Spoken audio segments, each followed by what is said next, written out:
Bismillahirrahmanirrahim. Assalamualaikum warahmatullahi wabarakatuh. Salam sejahtera untuk kita semua. Jumpa kembali di channel khusus kesehatan Ngobrol Sehat bersama Profesor Delfitri Munir. Sahabat sehat sekalian, penyakit demam berdarah hampir semua kita mengetahui karena memang banyak sekali masyarakat kita yang terjangkitin oleh penyakit demam berdarah ini. Gejalanya mulai dari yang ringan sampai ke yang berat, bahkan bisa menimbulkan kematian. Nah, nyamuk yang khususnya menularkan virus demam berdarah ini tidak sembarang nyamuk juga. Nyamuknya spesial dan hidupnya pun tidak sembarang tempat juga. Dia menempati tempat-tempat yang khusus di air-air yang jernih. Dan waktu dia menggigit pun ada waktu khusus juga. Oleh sebab itu, untuk menghindarkan keluarga kita terinfeksi oleh nyamuk demam berdarah ini, tentu kita harus mengetahui bagaimana sifat-sifatnya supaya kita bisa terhindar. Sudah hadir bersama kita pakar kesehatan tropis kita, Profesor Dr. Umar Zain, spesialis penyakit dalam konsultan. Assalamualaikum, Prof. Umar. Ya, Waalaikumsalam, Prof. Delfitri. Ya, salam sehat selalu ya. Ya, mudah-mudahan, insya Allah. Baik. Prof. Umar, jadi ini penyakit demam berdarah hampir selalu ada sepanjang tahun, walaupun ada bulan-bulan tertentu ya agak meningkat kasusnya. Tetapi sampai hari ini masih ada ya. Bisa di kota ya, bisa juga di daerah pinggiran ya. Tapi mungkin lebih banyak di daerah perkotaan. Mohon pencerahannya, Prof. Umar. Eh, Bagaimana ini sifat nyamuk ini? Di mana dia sebetul sumbernya supaya kita bisa menghindarkan? Silakan, Prof. Umar. Ya, baik, terima kasih sebelumnya. Penyakit demam berdarah tinggi itu adalah suatu penyakit infeksi menular yang berkaitan dengan cuaca atau iklim. Jadi kalau kita bercerita di Medan misalnya, di Medan itu terkenal atau dikenal sudah merupakan daerah endemik demam berdarah tinggi. Artinya setiap tahun ada kasus. Jadi karena dia berkaitan dengan cuaca, terutama musim penghujan, terutamanya lagi musim penghujan yang berganti-ganti dengan panas. Hari ini hujan, besok panas begitu. Jadi kenapa berkaitan demikian? Karena dengan adanya hujan yang berselang-seling panas itu, maka potensi untuk terjadinya genangan-genangan air, terutama di tempat-tempat yang bisa menampung air, yang tidak perlu banyak airnya, cukup beberapa mili, bahkan beberapa tetes saja sudah bisa menjadi tempat bertelurnya nyamuk Aedes itu. Misalnya di kelopak-kelopak bunga, ya, di pohon-pohonan, kemudian di tempat-tempat bekas-bekas botol minuman. Cuman sekarang ada untungnya karena botol minuman sekarang sudah bisa dijual, jadi tidak ada lagi tempat botol minuman. Iya, iya. Nah, begitu juga batok kelapa juga sekarang tidak ada lagi karena itu dijual semua. Kemudian ban-ban bekas, ya. Dan di dalam rumah, nah di dalam rumah ini kita sering juga lupa bahwasanya ada dispenser. Umumnya sekarang hampir semua rumah punya dispenser. Dispenser itu di bawah keran itu kan ada penampungan air. Dan itu biasanya jarang atau sering lupa kita membuangnya. Dan itu bisa menjadi tempat bertelurnya nyamuk dan tumbuhnya jentik dan menetas nanti menjadi nyamuk dewasa. Nah, itulah hubungannya dengan cuaca. Kemudian, kalau dia cuaca panas, dikatakan di literatur, semakin panas suhu bumi itu, maka nyamuk-nyamuk itu semakin cepat dewasa. Karena semakin cepat dewasa, semakin cepat dia berproduksi, gitu. Jadi dia semakin banyak populasinya. Jadi makin banyak kasus demam berdarah tinggi itu berkaitan dengan atau linear dia dengan banyaknya populasi nyamuk. Nah, oleh karena itulah dalam penanganan tadi seperti Prof. Del bilang, bagi masyarakat kita yang perlu adalah mencegah. Jadi ketika kita mengetahui, biasanya data di Dinas Kesehatan ada itu, mulai biasanya kalau saya tidak salah itu mulai bulan Maret ke atas itu biasanya jumlah kasus meningkat. Nah, ketika masuk bulan Februari, Dinas Kesehatan Puskesmas harus memulai promosi. Jangan ditunggu banyak kasus, apalagi ditunggu ada yang meninggal baru mulai promosi. Begitulah sebaiknya, karena masyarakatnya kan perlu diingatkan terus. Karena walaupun dia tiap tahun ada kasus, tapi tetap perlu diingatkan untuk mencegah meluasnya kasus DBD di suatu tempat. Baik, Prof. Umar. Jadi sahabat sehat sekalian, ya di sekitar rumah maupun di dalam rumah, ya genangan-genangan air. Nah, beberapa tetes pun dia bisa hidup di sana. Jadi memang harus kita perhatikan agar nyamuk ini tidak berkembang. Nah, Prof. Umar kabarnya dia jam menggigitnya pun ada juga jam-jam tertentu dia menggigitnya. Oh ya, Boleh, benar-benar. Prof. Umumnya nyamuk Aedes ini dia menggigit siang hari, dan Hmm. dari literatur juga dikatakan dia menggigit itu sekitar jam, kalau pagi jam 8 sampai jam 10, Hmm. kalau dia sore jam 4 sampai jam 6, Ya. tidak malam hari. Nah, Hmm. kenapa kita perlu mengetahui ini? Karena kalau kita mau melakukan fogging, jangan pula fogging dilakukan di tengah hari atau di waktu malam, nggak ada gunanya. Hmm. Nah, justru kita melakukan fogging di saat jam-jam menggigitnya itu. Hmm. Nah, dan fogging itu juga harus sesuai dengan standar. Dari mulai konsentrasi insektisidanya harus benar, karena kalau tidak benar sia-sia foggingnya. Jadi terus terang banyak orang-orang yang melakukan fogging yang tidak dari dinas kesehatan itu, yang penting asal keluar asap, sementara konsentrasinya tidak tepat begitu.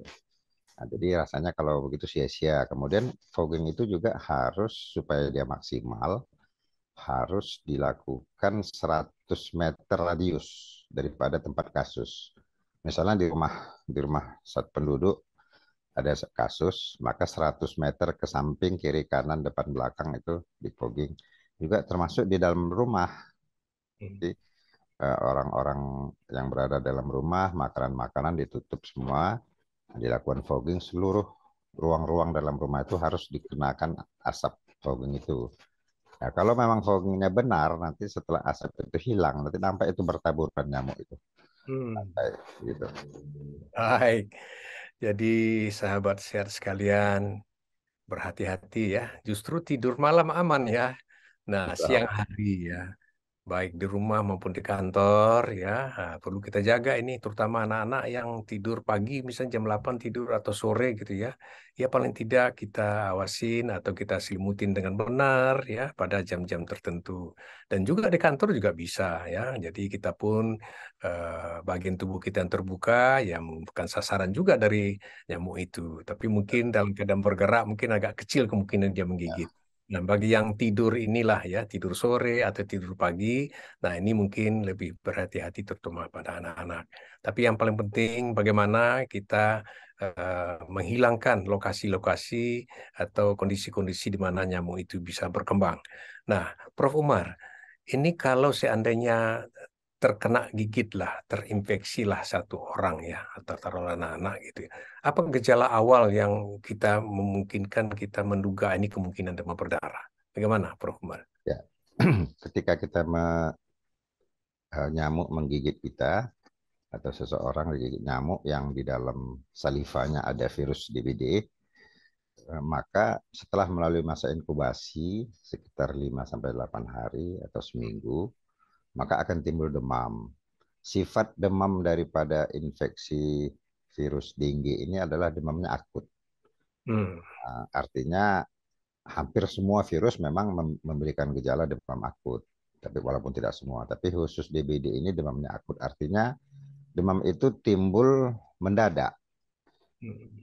Eh, saya sering sebutkan kalau kita sebagai dokter selalu menganamnesis kapan mulai demam. Nah, biasanya pasien itu mengatakan anaknya pagi pergi sekolah, tiba-tiba siang dipulangkan oleh guru karena demam. Hmm. Nah, gitu. Jadi itulah artinya demam mendadak. Atau Hmm. eh, atau misalnya kita malam tidur biasa, atau bangun pagi terus demam gitu. Nah, Hmm. beda dia demam disebabkan oleh mikroorganisme lain seperti bakteri atau parasit. dia demamnya gradual, bertahap. Terasa mula-mula tidak enak badan, pegal-pegal gitu. Kalau ini enggak, dia langsung demam tinggi. Dan apabila kita menggunakan obat-obat penurun panas seperti paracetamol, ibuprofen, demamnya turun sebentar, tapi nanti naik lagi.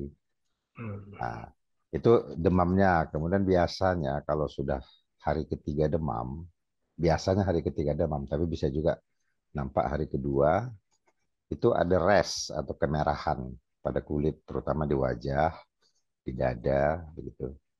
Nah, itu tanda-tanda khas daripada demam berdarah ini. Iya. Res ini seperti bintik-bintik merah ya, Ya bisa Prof. bisa bintik-bintik merah atau peteki, tapi bisa juga rash melebar gitu seperti. Oh, bisa juga Ah, melebar ya, ya. ya. Tapi merah Ini ya gitu ya. ini jelas terlihat pada orang yang kulitnya cerah. Oh, ya Kalau udah. orang kulitnya seperti saya kurang begitu jelas. Iya, iya. Ya, Baik, Prof. Umar.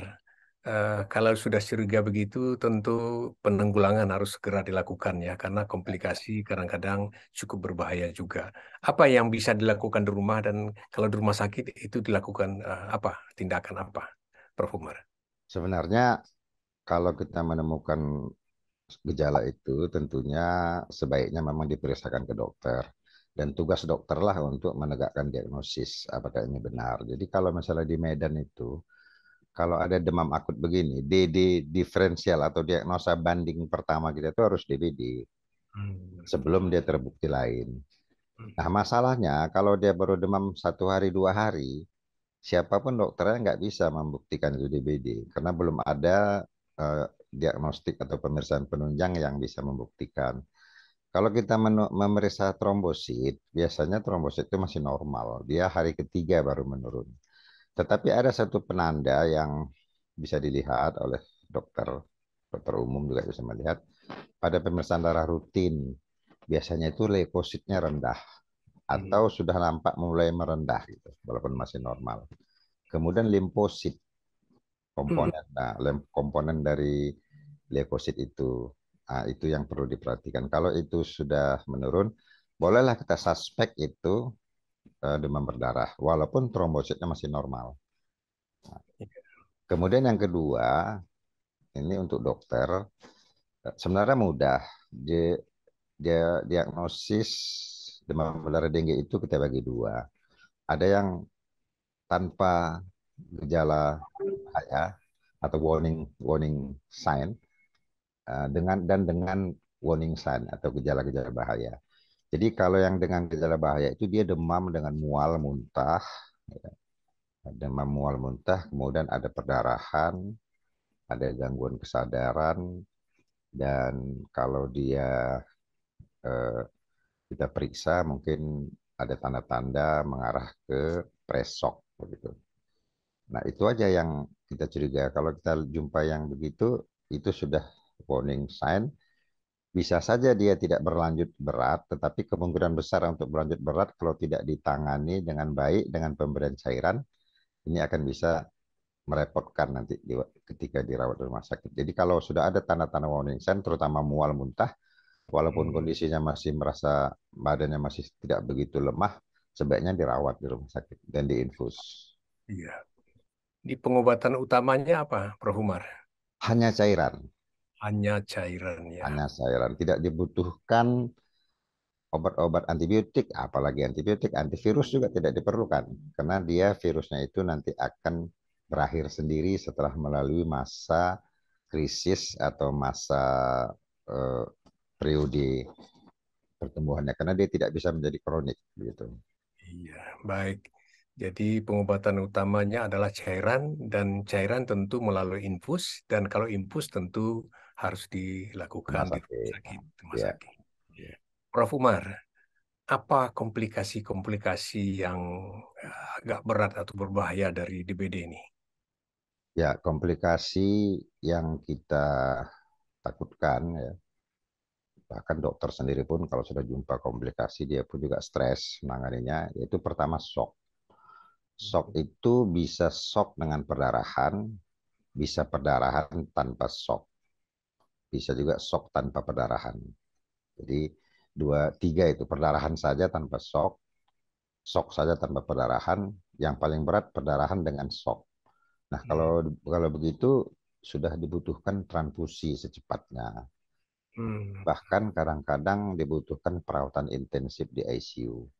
Iya. Nah, itu. Yang kedua, karena virus ini juga bisa dia ke beberapa organ seperti ke hati, ke otak juga ya, dan bahkan mungkin ke ginjal, ya, sehingga nanti bisa terjadi kegagalan organ, mungkin fungsi hatinya mulai memburuk, timbul terus dan bisa kejang-kejang.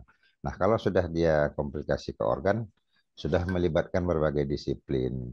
Jadi ya yang biasanya yang pasien-pasien mengalami komplikasi seperti ini itulah yang mengalami kematian.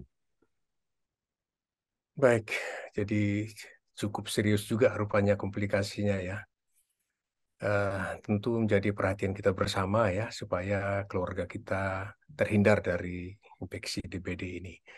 Prof. Umar, terakhir, tolong beri apa ya, semacam anjuran lah untuk masyarakat kita, khususnya sahabat sehat yang lagi mendengarkan acara kita ini. Ya, Silakan, bagaimana ya, mencegahnya agar keluarga terhindar dari DBD. ya. Yang penting di dalam suatu penanggulangan penyakit adalah pencegahan. Nah, untuk DBD itu pencegahannya adalah yang pertama jangan digigit nyamuk. Supaya jangan digigit nyamuk, kita berusaha supaya populasi nyamuk diminimalkan dengan menggunakan atau melaksanakan pemberantasan sarang nyamuk dengan menghilangkan tempat-tempat penampungan air dan kalau perlu kita menggunakan obat anti nyamuk atau repelen. Nah, itu upaya pencegahan. Kalau sudah kita demam, apalagi di daerah endemik seperti Kota Medan dan beberapa daerah lainnya di Sumatera Utara, kita curiga ya sebaiknya diperiksakan ke dokter.